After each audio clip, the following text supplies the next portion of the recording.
apart from the Fiata Bill of Lading and then the PI class, another source of liability can also be seen from the brokers offering cover in the local market.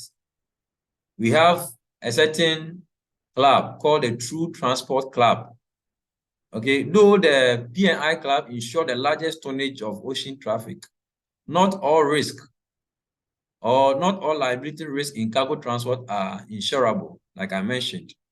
The P&I clubs are open only to 8 members who are essentially ship owners. So it means that if the transport takes place over land, okay, with ships that do not belong to the ship owner and that are not chartered by him, he will not be able to insure his liability with his P&I club. And it's difficult to insure the usual P&I club liability in the open market.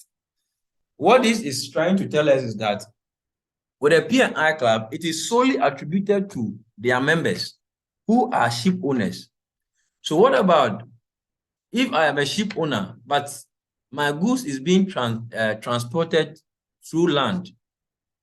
If it is through land, then since the P&I club insurance covers only liability for ship owners, it cannot cover for land. Okay, and like we said, it doesn't cover for all type of risk. So it makes the P&I club, risk members be able to actually obtain insurance liability in the normal open market. So they needed an alternative. So the alternative to this difficulty associated with the P&I club and the new development that bring in new type of liability, such as the multimodal transport and other insurance covers. So the True Transport Club and then other type of liability insurance were born out of the difficulties which were associated with the P&I clubs. So whether you are a member or not, you have the opportunity to also insure your cargo through via the True Transport Club or any other type of liability insurance, such as the multimodal container transport. This is a summary of the TT class cover, and this is the risk that they covered. If you want more of this information, you can look out for www.ttclub.com and you check the risk that they covered. Some of the risks are attributed to logistics companies, road, air, and sea freight, transport operators, port authorities, cargo handling facilities, ship operators, haulers, and etc. But in the P&I club, they couldn't cover all these except under sea transport, where their members are particularly ship owners.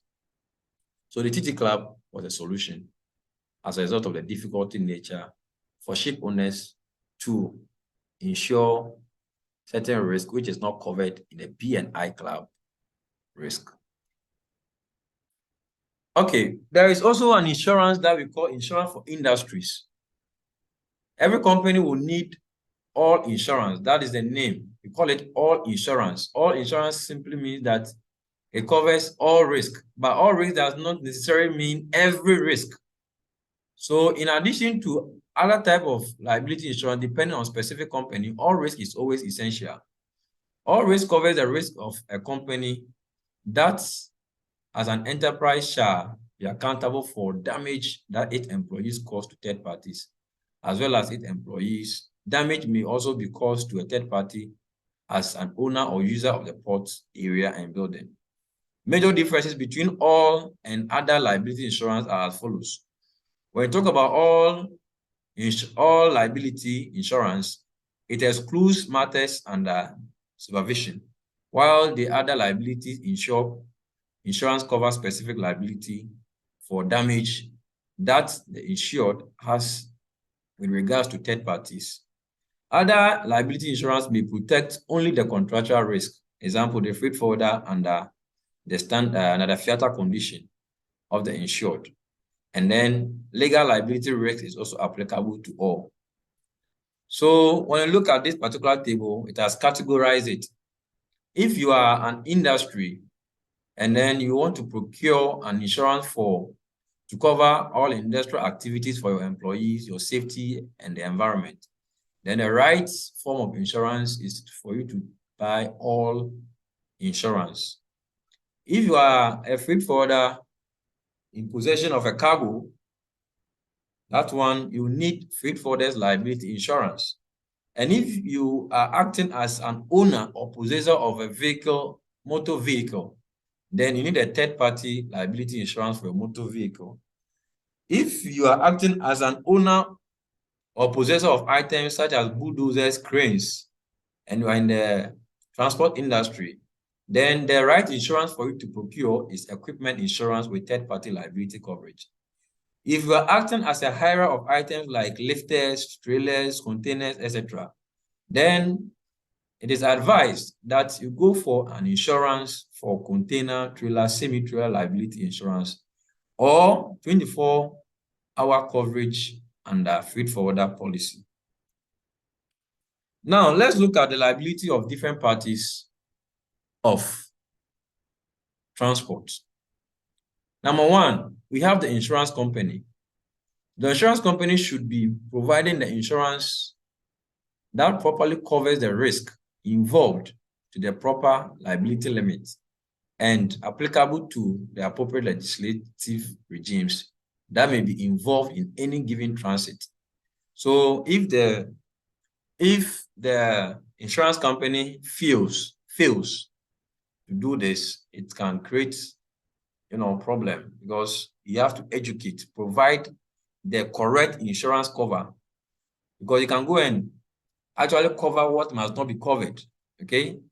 And at the end of the day, it will not serve the purpose. And you must give the actual proper liability limit when it is by sea, by air, by road. And then depending on the rules, whether it's VIX by rule or whatever, it comes with a liability limit, and which is applicable based on certain legislative regime. So all these things must be provided by the insurance company. Now, as an insurance broker, you may be able to provide assistance in assessing and identifying the particular insurance needs of your business. And the freight forwarder, very important when carrying dangerous goods. As a freight forwarder, you must be knowledgeable, okay, so that you would know the risk involved in carrying certain goods which are dangerous in nature, or a project cargo, sophisticated machineries that you are moving, so that you know the kind of insurance that the liability in place that you can insure. When you talk about the carriers, such as the rail network, road operators, shipping line, inland waterways, ocean-going traffic, airline, express or integrators, logistics service providers, they also have their liabilities. And we also have limitations on liabilities such as contractual, total claim value, single incident, and reassurance concept. These things will also be looked at. All right, so like I told you, the liability of insurance companies. In order to be able to compensate policyholder for their loss, insurance companies invest money they receive in premiums, building a portfolio of financial assets and income-producing real estate, which can then be used to pay off any future claims that may be brought. So if insurance companies fail, okay, and to invest the money appropriately, and they will not be able to actually compensate for the risk that they have assumed, okay? So the premiums collected must be used well, so that in case of emergency or in case of compensation, they will be able to do that. The limitation of the liability of freight forwarders. The development of international trade has changed the scope of service of the traditional freight forwarder. In the past, the freight forwarder was basically acting as an agent. In recent years, a lot of freight forwarders abandoned their traditional role as paper pushing agents and took the responsibility or opportunity to advance the status to acting as a carrier. So that's why we call the NVOCC, non-vessel owning common carrier. Okay, and then non-vessel multimodal transport operators. So they are also freight forwarders. By so doing, the freight forwarder is facing greater responsibilities. So as we move from custom house agency to, act as a carrier or a non-vessel operating common carrier,